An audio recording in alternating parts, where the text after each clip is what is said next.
next two stories were written by Brian Fredwell MacGregor in 2021. No parts, whole or otherwise, are to be copied, duplicated, reproduced or transmitted without prior written consent, under copyright Brian Fredwell MacGregor 2021.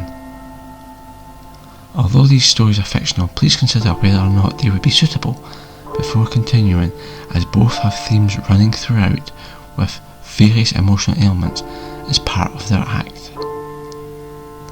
A Pattern with Tears by Brian Fredwell MacGregor 2021. She herself, Bessie, had knitted for charity all her life and enjoyed it too. However, she was now at the age where she had decided to retire as such from everything and lead a wholly quiet life as such, even from her charity, which she loved, as she realised she was becoming frailer, more so as time passed. Her favourite was jumpers, which are often considered the knitter's favourite, and hers too, she remarked rather gently. She had worked at the same charity all her life, which has seen change over the years, including the shop too, which had more makeovers than any of the models in the window. She knitted exclusively for the charity since she was very young, as she said herself, and sold all of her produce there since year dot. As it turned out, she had knitted her last, which turned out to be the 10,000th in over 50 years exactly today, which is when she finished that very last one.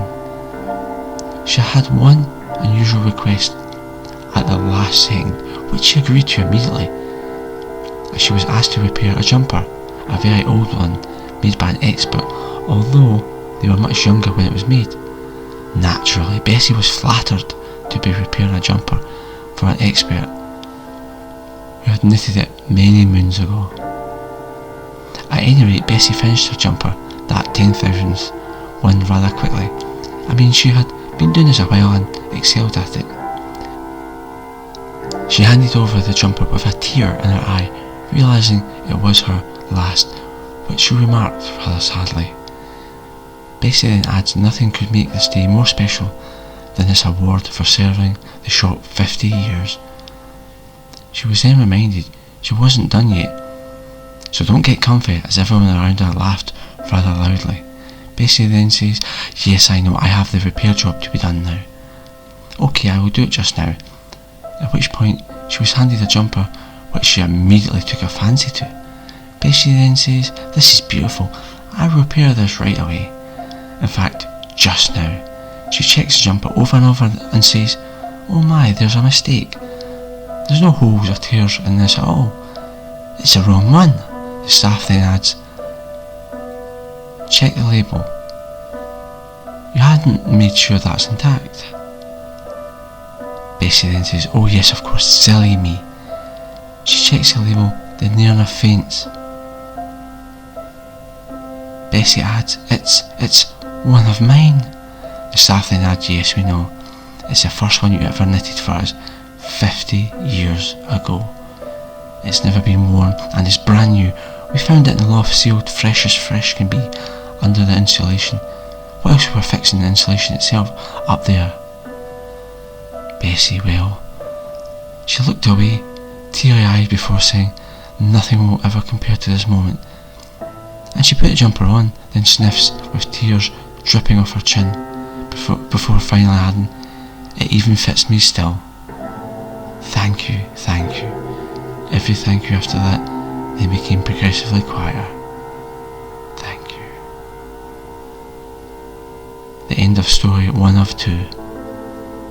A Pattern with Tears by Brian Fredwell MacGregor, 2021.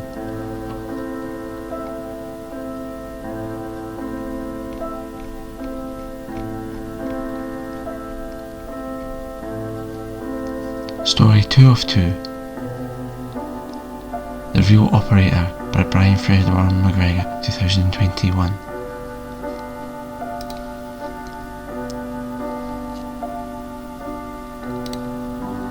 He, Mitch, was a camera reel operator in an independent chain of cinemas. It could be said he was a film buff of sorts, as he truly loved his movies, especially the very early ones, which he truly loved, and he had a large collection of films, very mixed in type at home, although he was never there because the best flicks were at work, he joked. He lived to work, although never done any as such, and laughed that he would stay here at work if he really could. Mitch often joked he would either make it into a classic film one day, which had the other staff roaring with laughter.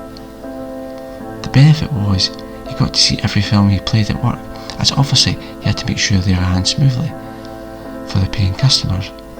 He had seen many zany films over the years, but nothing captured his enthusiasm as much as films which were sealed officially and never opened, since their creation and sealing itself was way back when, in some occasions. He often laughed and said he would love to capture his life in film, but it would be quite boring, he reckoned. Not much entertainment in that, he joked. The last day before his holidays came, he joked, "I'm taking time off to watch some movies." The day ended and his boss said, "Seeing how you're taking time off to relax, you can do something useful," to which Mitch groaned, before then asking what. The boss handed him a sealed container, which immediately piqued Mitch's attention. At this point Mitch then chuckled, "Oh well, don't mind if I do check the quality, and of course I will make sure the film is complete. That will make me quite happy." Mitch was quite excited, and once home he checked the film, which he said was amazing. However, the characters were talking to someone on the film who he couldn't see. It's almost like they were there, but were not, if you know what I mean. He then said to himself, "It was a smashing film," he remarked. "In fact, it's the best I've ever seen." At this point he added, "I wish it was complete though, as I was happy watching it all the way through."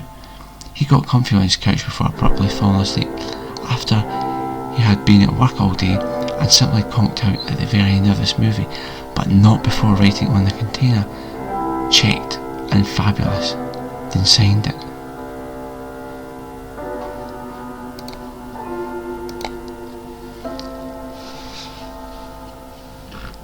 Several weeks passed and Ted, Mitch's boss, was handed the container, which apparently was handed in whilst his effects were collected, that of Mitch's, from his office. Ted checked the container and written in apparently what he noticed as Mitch's writing was some notes for his attention. Mitch had said the film is complete and the ending was fabulous. "I couldn't have asked for anything better." Ted just smiled. He then sealed the container and placed it away behind a stack of newer ones in the era marked 1900. Ted then remarked, "Well, Mitch, you've probably had the best role in this picture house."